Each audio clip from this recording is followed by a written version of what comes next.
Hola, buenas noches. Este es un domingo más de Pláticas Edificantes. Aquí en la Ciudad de México a las 8 de la noche, en Los Ángeles a las 6 de la tarde. Los miércoles Temis de la Peña, los viernes Susi Figueroa, los domingos un servidor Sergio Escamilla y los lunes Miguel Zulueta. En estos días hablamos acerca de ciertas lecturas que hacemos del libro Viviendo la Ciencia de la Mente de Ernest Holmes, que nos permite tener una concepción un poco más profunda de la vida, de sus procesos, de manera que estamos inmersos en un mundo de efectos, pero que cuando vamos a estas lecturas, cuando vamos a estas reflexiones, estos análisis, logramos entender un poquito más de cómo es que hay un yo interior profundo, grande, potente, magnífico, poderoso, que está viviendo ahí y que somos realmente la esencia, es la esencia de cada uno de nosotros. Y que lo que vivimos en el mundo de los efectos, en el mundo de lo material, en el mundo de lo concreto, pues no es más que una parte muy superficial, una parte que generalmente está dominada por lo que los psicólogos llaman el ego. Pero hay partes de la psique mucho más profundas que hay que entrar, hay que conocerlas, hay que analizar. Esas partes más profundas tienen diferentes nombres de acuerdo a la escuela filosófica y psicológica que las estudia, pero para nosotros es básicamente la conciencia. La conciencia y el término de autoconciencia es cuando estamos penetrando y cuando nos estamos haciendo autoconscientes de que somos algo más que cuerpo y que cerebro o mente. Como los griegos decían, somos una trilogía divina, la trilogía que está compuesta por lo que ellos llaman la psique, el soma, el psique es toda la parte del alma, el espíritu, soma que es el cuerpo y neuma que es la mente. Estamos inmersos nosotros en esta trilogía, aunque a veces nos cuesta reconocerlo, pero la parte que verdaderamente nos anima, la que nos mueve, la que nos da vida, es esa parte de alma, de espíritu, porque es la parte que está dándonos la vida y es la que vive por siempre, es la vida eterna de la que nos hablan en muchos libros religiosos. La parte del cuerpo es una parte muy temporal, una parte que vive aquí en este plano unas décadas y después simplemente termina, pero la parte del espíritu continúa.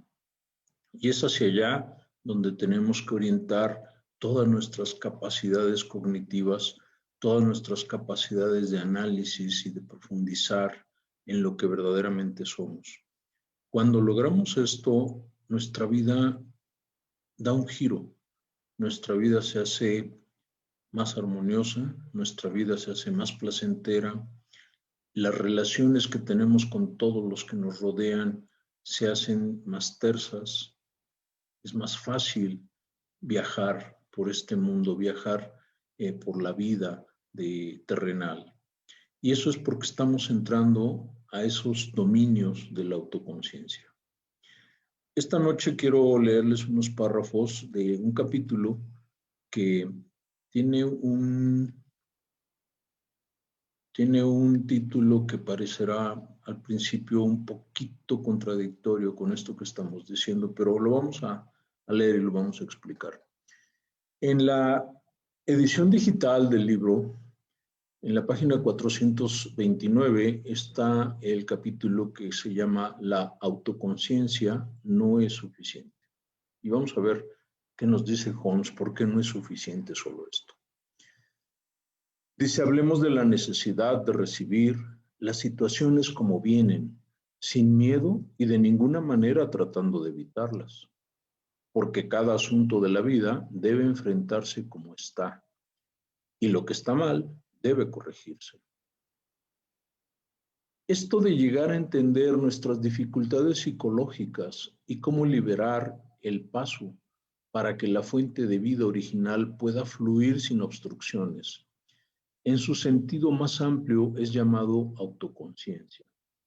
Entonces, aquí Holmes nos está diciendo la autoconciencia es lograr entender nuestras dificultades psicológicas y vamos con ello a liberar el paso para que haya un flujo constante de la fuente de vida original. Es decir, cuando reconocemos, cuando logramos interpretar esas dificultades psicológicas que hemos identificado como pensamientos limitantes, los traemos a la luz, estamos con ellos, los entendemos, nos relacionamos con ellos y perdonamos lo que haya que perdonar a nosotros mismos, a aquellos que creemos que nos lastimaron y los dejamos ir. Estamos hablando de estas dificultades psicológicas, pensamientos limitantes, que fueron forjados a lo largo de nuestra vida. Entonces, lo que estamos haciendo al dejarlos ir es como retirar piedras, retirar rocas que están entorpeciendo en un arroyo el flujo libre del agua. Y en este caso, la metáfora es el agua es nuestra fuente original de vida. Estamos dejándola sin obstrucciones, la estamos dejando fluir, porque al liberarnos de todas estas dificultades psicológicas, como dice aquí Holmes, estamos entonces teniendo una vida más plena, teniendo una vida que ya no está limitada, que ya no está atada por esos pensamientos. ¿Qué tipo de pensamientos? Pues muchos de ellos nos vienen desde la niñez, desde nuestra educación, eso ya lo hemos hablado en otras ocasiones. El ponte el suéter porque hace frío y te vas a enfermar. Eso pareciera como una gran advertencia que muchas veces se cumple. Y no es que nuestra mamá quiera que nos enfermemos, pero por la forma en que nos lo expresa, se está creando en nuestra mente una situación de enfermedad. Porque si hemos estado aquí en estas pláticas, habremos de recordar que hemos hablado que lo que necesitamos hacer, lo que debemos hacer, es hablar de lo que verdaderamente queremos, de lo que es bueno para nosotros, y no hablar de lo que no queremos o de lo que no es tan bueno para nosotros.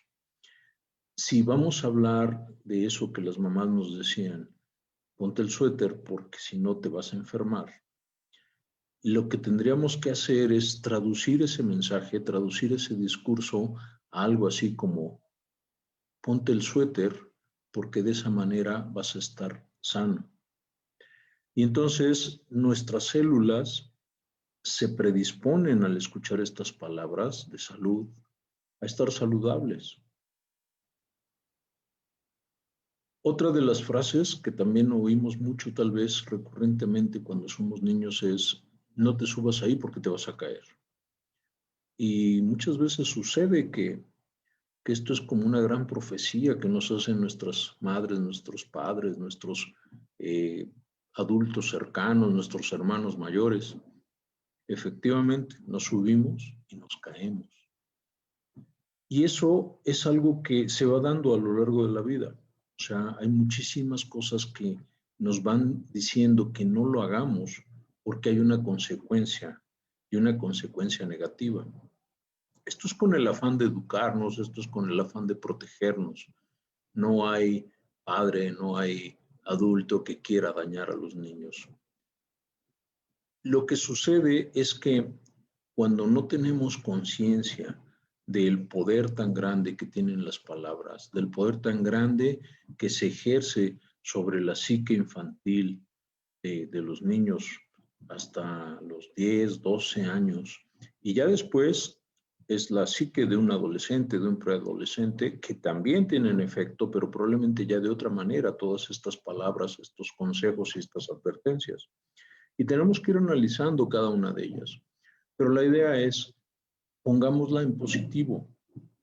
Si el niño se está subiendo, pues el consejo sería, sube, arriésgate, pero ten cuidado, porque tienes que llegar hasta donde tú tienes que llegar, pero de manera segura. Entonces, agárrate bien, ve subiendo con pasos firmes, y si notas algún riesgo, pues toma acción. Todo esto es de alguna manera una forma de alentar al niño a que se arriesgue, porque efectivamente cuando vemos a los adultos, cuando los adultos vienen a terapia y empezamos a ver que quieren trabajar sus miedos y hacemos algún tipo de análisis sobre esa parte de la infancia, encontramos que hubo muchísima represión de este tipo de acciones, de este tipo de riesgos, porque los padres en su afán de cuidar sobreprotegían al niño y al sobreprotegerlo no le dieron las herramientas, no lo dejaron prepararse para tomar ya no los riesgos de subirse a una silla, sino los riesgos de caminar en la vida, de tomar esas posibilidades y con seguridad, sabiendo que tiene que dar pasos firmes, que tiene que afianzarse bien, que tiene que calcular los riesgos, porque al final lo que tiene que hacer es avanzar en la vida. Avanzar en cualquiera de las connotaciones que pueda tener la palabra avanzar. Avanzar en la salud, avanzar en las finanzas, avanzar en las relaciones, avanzar en los conocimientos, avanzar en lo espiritual. Todo esto, que es lo que conforma nuestra vida, tiene que ir acompañado de un profundo conocimiento de cada uno de nosotros. Y ese autoconocimiento, esa autoconciencia es de la que nos está hablando aquí Holmes. Lo que vamos a seguir leyendo para que veamos por qué nos dice que no es suficiente.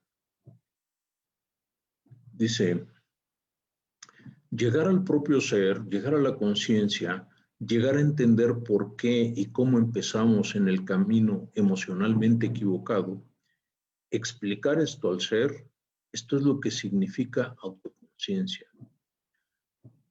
Pero esto solo no es suficiente. Por esta razón, hay una incesante urgencia detrás de todo para crear, para expresar vida, para llegar a la gratificación de la felicidad, la paz, la alegría y la propia expresión. La autoconciencia no es suficiente, es solamente aclarar el camino para la acción correcta. Algo se tiene que hacer con la autoconciencia.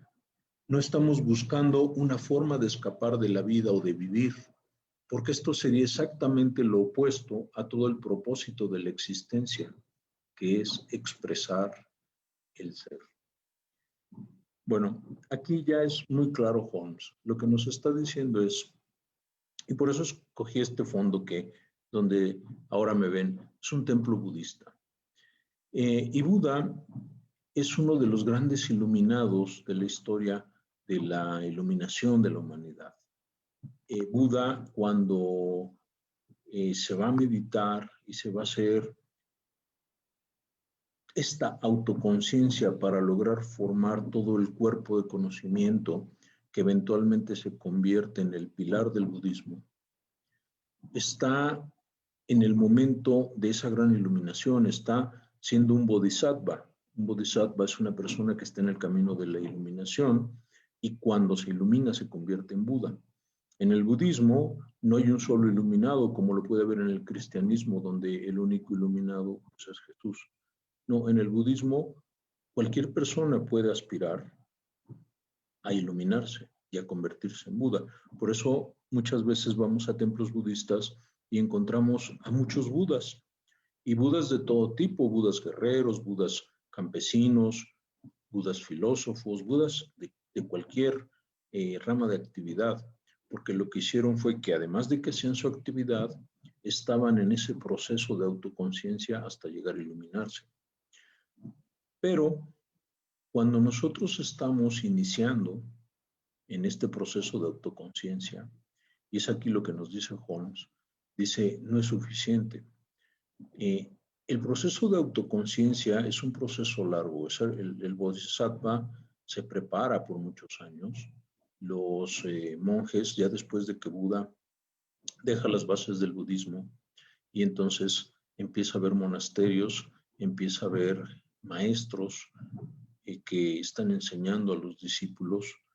Es un largo camino que es el que llevan allí, con a veces pues muchas limitaciones en cuanto a la vida terrenal que nosotros llevamos pues más o menos sin limitaciones, excepto ahora que estamos en pandemia y estamos confinados, pero en general nuestra vida es muy libre comparada con la vida de un monje que está en el camino, que se quiere hacer bodhisattva. Entonces, si nosotros estamos viviendo en este mundo de los efectos, pero queremos vivir de la mejor manera posible, tenemos que entrar a este camino de autoconciencia, tenemos que entrar a conocer a nuestro ser profundo interior, pero al mismo tiempo no podemos quedarnos en la meditación, a menos que nos aislemos como lo hizo Buda. Buda se aisló, se fue a su árbol sagrado y ahí se la pasó días y noches enteras meditando. Él comía muy poco, él comía un puñado de arroz y un poco de agua. Era todo. Nosotros no estamos hechos para eso, al menos no la mayoría. Habrá algunos. Pero entonces, cuando Holmes se refiere al autoconocimiento no es suficiente, lo que nos está diciendo es, no nos pongamos en ese intento de meditación profunda y única actividad si no lo vamos a hacer de manera correcta. Es decir, si seguimos viviendo en esta vida material, mundo de los efectos, no podemos quedarnos meditando, no podemos quedarnos en la contemplación de la naturaleza, de los paisajes, de los ríos, de los desiertos, de las plantas, de los pájaros, porque nuestra vida en lo material continúa. Y si nosotros nos metemos a esta contemplación, vamos a estarle fallando a todos los que esperan algo más de nosotros. Cuando nosotros aquí decimos, vamos a entrar a conocernos profundamente, lo que queremos decir es, vamos a meditar, vamos a hacer ejercicios de autoconciencia, vamos a ir a aquellos años de nuestra niñez, vamos a recordar qué palabras, qué consejos, qué amenazas nos daban nuestros padres. Y vamos a transformarlos en los pensamientos que hoy me están limitando, con el objeto de conocerlos, con el objeto de saber por qué estoy en la situación en la que estoy. No es un accidente, y aquí hemos dicho muchas veces, la vida es justa. Quiere decir con esto, a veces es duro reconocer que la vida es justa, sobre todo si la vida que tengo hoy no es la que más me gusta. Y tenderíamos a echarle la culpa a alguien, tal vez a nuestros padres, pero no, ellos no lo hicieron de mala manera, ellos no lo hicieron porque nosotros no tuviéramos la vida que nos gustaría tener. Ellos lo hacían de buena voluntad, ellos lo hacían con buenas intenciones. ¿Qué sucedió? Que a nosotros esos consejos, esas advertencias, nos entraron y se nos grabaron en la psique de una manera que hoy nos limitan. Y eso es el conocernos a nosotros mismos, el encontrar esos patrones que nos vienen desde esos lugares remotos de la infancia, de la adolescencia, reconocerlos y hacer la conexión de qué pasa hoy en mi vida.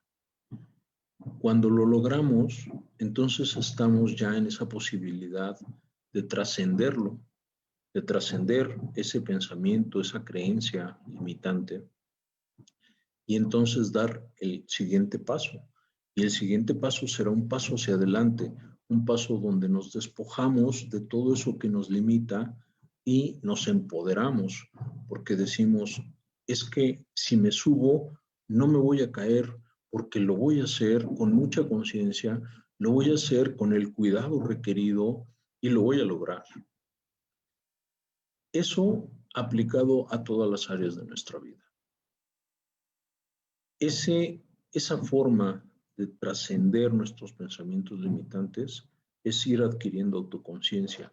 Y la autoconciencia aquí es precisamente para que nuestra vida sea mejor cada vez, para que nuestra vida sea menos limitante, para que nuestra vida sea armoniosa, saludable, abundante, amorosa, que las relaciones que forjemos con toda la gente que nos rodea, que las relaciones que tenemos con nuestros padres, con nuestros hermanos, con nuestras parejas, nuestros hijos, con nuestros amigos, con nuestros compañeros de trabajo, con nuestros compañeros de comunidad, con toda la gente con la que estamos acostumbrados a interactuar, con nuestros clientes, con nuestros proveedores, cuando ya estamos en una relación de negocios, que estas relaciones sean lo más armoniosas posibles, que no tengamos que estar peleando todo el día y que si hay gente a la que nosotros tenemos que tratar y que es de este tipo de personas que les gusta el conflicto y que pues esto viene evidentemente de esa forma de ser educados, que nosotros logremos entrar en una esfera de armonía tal que bajemos esa forma de ser de las demás personas, pero no porque estamos cambiando a las demás personas, sino porque cuando nosotros estamos cambiando, cuando nosotros logramos no responder a ese tipo de intentos de entrar en la que nosotros seamos capaces de proyectar una paz interior que desarme a las personas que se están poniendo frente a nosotros, que los desarme y que no les deje oportunidad ni ganas de entrar en conflicto, porque encuentran que nosotros estamos ya más allá del conflicto, que nosotros estamos dispuestos a tolerar, a negociar, a encontrar relaciones ganar-ganar, donde nosotros vamos a encontrar la forma de obtener los mejores beneficios para todos, para estas mismas personas y para nosotros. Estas son las relaciones que nosotros debemos de cultivar y esto es en todos los niveles de relaciones. Si tengo una pareja con la cual la vida se está convirtiendo en algo difícil de llevar porque hay muchas fricciones, pues nosotros no podemos esperar cambiar al otro. Por más que le digamos, más que le gritemos, más que tratemos de convencerlo de que está mal y nosotros bien, no lo vamos a lograr, porque lo único que nosotros podemos cambiar es a nosotros mismos. Y es allí donde hay que trabajar.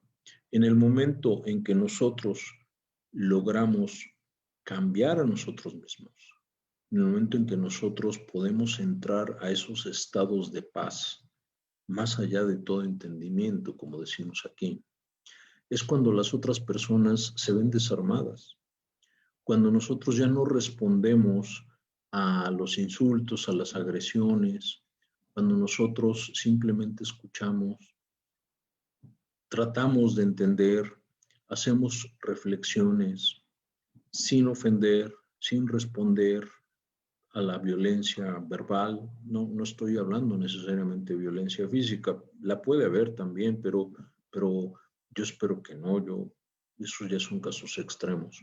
Pero aún así, cuando nosotros estamos en esas posiciones de responder con paz, con armonía, la persona que venía en la posición contraria se ve desarmado y ya no encuentra respuesta. En ese momento, la relación se transforma. La relación se transforma para bien, porque la relación se vuelve armoniosa. Y de eso se trata. Cuando nosotros logremos armonía total con las demás personas, con el entorno, con la naturaleza, con los objetos, y estemos trabajando en esta autoconciencia, es cuando la autoconciencia, aunada a la acción, y eso es a lo que se refiere Holmes aquí, es cuando vamos a lograr esa mejor vida. Para terminar, hay aquí un párrafo que me gustó que dice, tenemos pies y manos así como mente, y a menos que los pies y manos se empleen junto con todas nuestras otras facultades, no llegaremos a la autoexpresión completa. Holmes lo que nos dice, y hay una bonita forma de explicarlo, es el poder infinito te puede dar la masa para que, y la harina para que hagas tu pastel, tus galletas, pero tú los tienes que hornear. Entonces, no nos quedemos en el autoconocimiento, en la autocontemplación, en la meditación por la meditación misma. Después de que lo hacemos, tenemos que tomar acción. Y por eso es que dice, tenemos pies y manos, y hay que usarlos junto con todas nuestras facultades. Si te comprometes a algo, cúmplelo.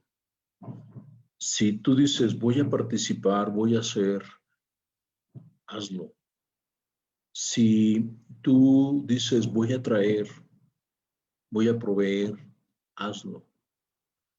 Porque si tú te comprometes y no cumples, estás siendo deshonesto, pero más que con todos, contigo mismo. Porque recordemos que todo lo que sucede a nuestro alrededor es una proyección de nuestra personalidad. Y si nosotros estamos proyectando una mala forma de resolver nuestros asuntos, quiere decir que nuestros asuntos interiores están muy mal resueltos. Procuremos entonces resolver estos asuntos interiores para que la proyección que hagamos hacia afuera sea una proyección de la mejor persona, de la mejor expresión, de la mejor versión de persona que podemos ser cada uno de nosotros. Muchas gracias y muy buenas noches.